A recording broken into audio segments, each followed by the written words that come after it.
Today's live level up conversation. I can't believe it's August and it's warm and we're here together. So I'm so excited to have you with us. And of course, a welcome back to my amazing creative director, Curtis Peak. He is back in the house, which makes today very, very special. Happy Tuesday. Let's dive right into today's live level up discussion. Welcome to Level Up with Winnie Sun.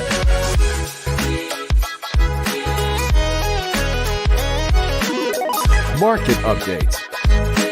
Speed round.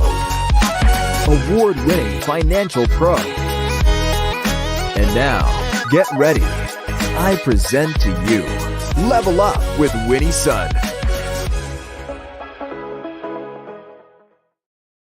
Hi, friends, and welcome to the show. I'm Winnie's son. As mentioned before, I'm so grateful to have you join us. As you may know, we are streaming live here on over half a dozen different social media platforms. So do me a favor, jump in, introduce yourself. If you're brand new to the show, hello, I'm Winnie's son, longtime financial pro, Forbes contributor, and CNBC council member. I'm just thrilled to be here with you. It's been a crazy summer, hasn't it? And I can't believe we're already into August. Time is flying this 2023. Well, speaking of things that are flying, let's talk about the stock market because it's still currently open. We're coming on earlier today. I really love coming here and joining you earlier in the day. I'm going to try and do my best to do that as much as we can. But let's talk about how the market is currently. So the Dow is currently in positive territory. It wasn't the case earlier today. Up 20 points. The Nasdaq is currently down 65 points, and the S&P 500 is also in negative territory, down 14. What a few weeks does, right? Remember, just like literally just a few days ago, the market was on a roar. In fact, the Dow created a brand new record. So we're happy to hear that. But for those of you who are joining me, happy August, first day of the month. And I love spending the time with you. The S&P 500 obviously fell earlier today. NASDAQ also had earlier pullbacks, but many companies still continue to share earnings, and some of them are coming back pretty strong. And in fact, Caterpillar came back pretty strong. Pfizer's were mixed results. They're really paying attention to see whether the next COVID vaccine will do well, and perhaps that will help with their earnings. Who knows? Uber is also giving sort of mixed signals, but their CEO came out recently this week saying that, in future quarters, they're projecting more positive numbers as well. JetBlue also tumbling a little bit. So I would say overall it's kind of a mixed bag, and that's why you're seeing today kind of mixed results on the financial markets as well. But of course, the market's not over; it's still going. So we'll see how it closes later today. But one thing I wanted to also put on your radar, I've been hearing more and more about this lately. About you may have seen Greg talk about it on In the Loop, which was on Friday, about the whole need of caregivers and how many Americans are getting older and needing more round the clock care. Well, we're seeing more and more companies pay attention to this and seeing at how they can improve the healthcare experience for more Americans. Well, Amazon definitely wants to jump into the mix on that. Now, you may have heard us talk about Amazon and healthcare in the last couple years, but now they're expanding its virtual health clinic services, not worldwide, nationwide. This service is going to be known as Amazon Clinic. Now, it was launched in November, and now it will be able to connect those of you who are part of their program to telemedicine providers, and they're going to be helping you treat common conditions, which I thought was interesting that they named this as the first one. But there are common conditions such as acne and hair loss. See, with acne, that wouldn't be one that I would probably have said, oh, that's something you could definitely do with telemedicine. But I guess it kind of makes sense. Probably in most cases, acne isn't life threatening. So that's something that you could get something taken care of. Remotely, that makes sense. And the second example they gave was hair loss. So am I getting this right? Is some of these are like more cosmetic, medical conditions, maybe, but they're going to be able they said that users will be able to select their condition, and they're going to be able to choose a healthcare provider, and then you'll be able to interact with a clinician via text message or video. So that's interesting. They might not even have to see you. You might be able to just interact with them via text. It really depends on the location, of course, I'm sure your medical condition that you need help with. Now, Amazon says that it does not provide telemedicine service directly, but it's simply acting as a platform which will help connect telemedicine partners with patients. This is really smart, Amazon, because as we can all agree, Amazon obviously definitely has strength in their technological advancement, right? With cloud and all the things, their retail arm, they really know how to use the tech. We also saw the new palm technology that they're introducing to Whole Foods. By the way, I was in Whole Foods recently and I saw it, and I asked my husband, "Do you want to enroll in this?" He's like, "Nah, nah, it's okay," because we're just in a hurry to get in and get out. So I'm not sure how much this will pick up, but I'm sure if you have the time to sign up in the future, maybe your supermarket shopping would be even more convenient. But so telemedicine providers, though, are going to partner with Amazon Clinic. This includes like Karai Health, Hello Alpha, and The Wheel, and many others. So we'll see if this sort of picks up. I think we can all agree that through the pandemic, through the early stages of the pandemic and beyond, we've learned just how important it is to get medical aid when we need it. And I think if you've been to a doctor's office recently, it's almost like I went to a primary care physician not that long ago, and I felt like her office had gone through the war with the pandemic. There were signs like "Don't come in if you're sick." There were definitely a lot less chairs. So I think that medical professionals probably like this as well. If it's not something life threatening, doing it virtually probably would ease their time and their office conditions as well. And maybe Amazon Clinic can help with some of those like technological issues and paperwork and things, maybe making life a little bit easier. So this clinic is going to be in all 50 states and Washington, D.C., while the message-based chat is going to be available in 34 states, but video is going to be in all 50 states and Washington, D.C. So that's kind of cool. The company is going to be very, very careful in vetting the quality and operations of each provider that they bring into their program, just to make sure that there's necessary standards and there's a quality control.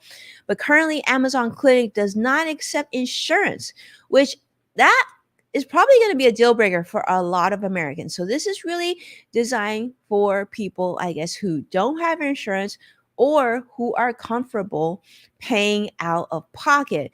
Now, consumers, they say, will be able to use insurance to cover medications provided through their service, which can be filled at any pharmacy, including Amazon's own online pharmacy. So, yeah, hopefully they'll be able to accept insurance soon, because I think for many Americans, you're paying for health insurance, my family included. I'm paying so much for health insurance. I want to be able to use it. I don't really want to pay more out of pocket, right? So, curious to see if you would use this technology. All right, jump in there, let me know. But now I'm going to launch and jump over to Meta. Meta has introduced a brand new AI powered something called personas into its services. Now, this is going to include Facebook and Instagram. And as early as next month, if you're a Facebook user, well, let's just say that you might have new ways that you'll be able to use search, that you'll be able to receive recommendations and engage with products, all via AI powered personas. Now, these chatbots, they're chatbots, right? They're expected to have distinct personalities, with one that really is good about providing travel recommendations, like, for example, in the style of a surfer. And another one is going to be speaking like Abraham Lincoln. Now, this move is, of course, Meta really, really wanted to be big on AI. We know that, right? So this move is sort of designed to enhance user engagement on their platforms, Instagram, Facebook, and really trying to compete against companies such as TikTok, which they say this is going to showcase Meta's AI capabilities and and being aligned in competition with Microsoft backed Open AI and of course Google's Bard as well. Now, CEO Mark Zuckerberg of Meta has been really, really excited and vocal about his plans to integrate AI personas into the company's many products, saying that this new generative AI potential is going to be huge in the form of communication, text, images, video, and sort of like many, many experiences. So that's gonna be pretty cool. I'm excited to see what that is going to look like. But what's really exciting is that it's coming so quickly next month. That's like September. I mean, right? Today's already August 1st. So that's pretty quick. We'll see how that goes. And I'm curious to see how you feel about that. Are you going to try this out? I certainly am. I love trying out new social media technology. Doesn't mean I'll stay. I'll only stay if it's really usable, adds value to my life, and it's just, you know, it's not something else I feel like it's just overwhelming. I will say though, I definitely jumped on the ChatGPT AI technology, and I do find it to be extremely helpful on my day-to-day work. So hopefully this will be one of those things, personas, because I will say that, the Instagram threads, it was really fun. Well, it lasted for me for like a day or two. And after that got busy. I just haven't spent much time on it. So curious to see how you feel about it. Definitely jump in and share your opinion. Would love to get your thoughts on that. All right. Next topic, and this is one I don't know, Sadiq, if this is something that it's been on your radar, but I feel like it's like the summertime, kids are back to school, and I mean, my kids are back to school, at least 2/3 of them. I got one more that hasn't gone back to school yet because school hasn't started yet. But here's the thing, when you think of school, you think of funding, and one of the things that you think of is the lotto.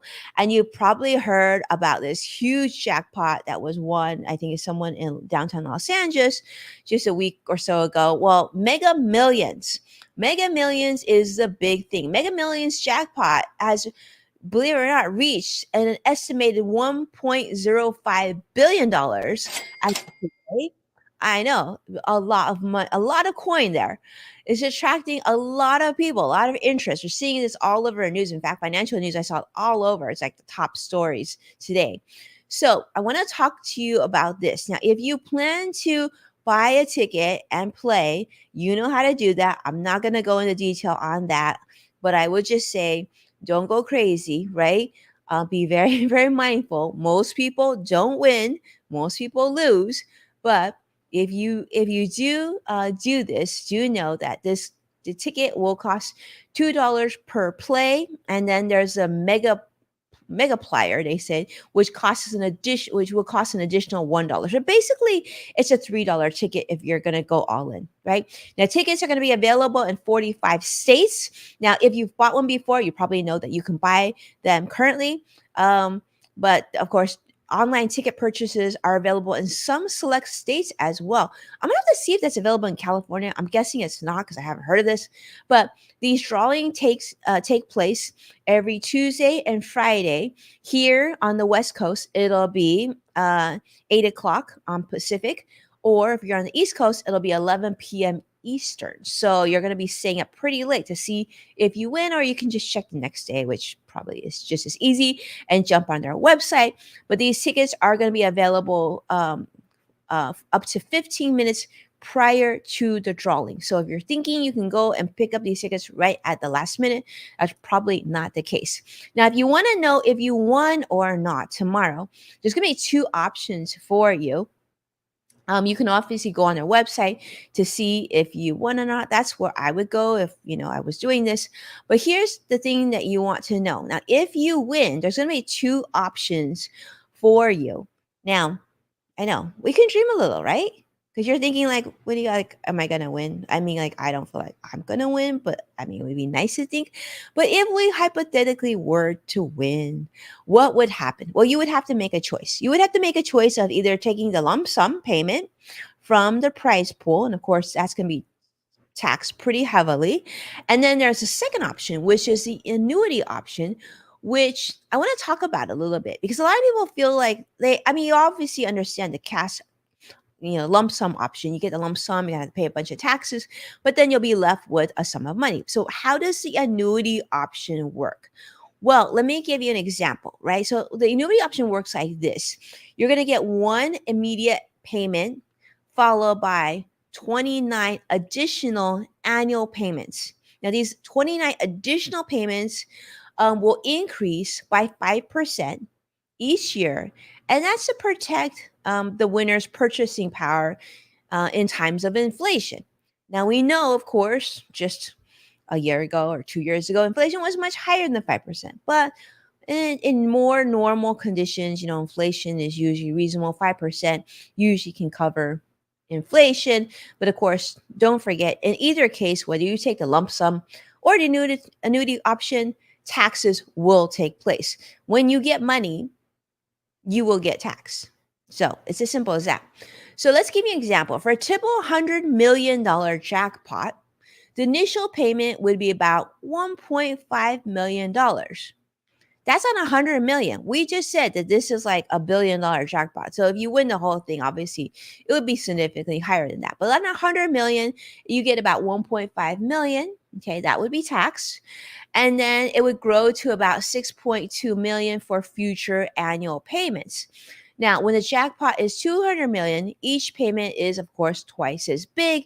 When it's 50 million, each payment is half the size. So you get the math there.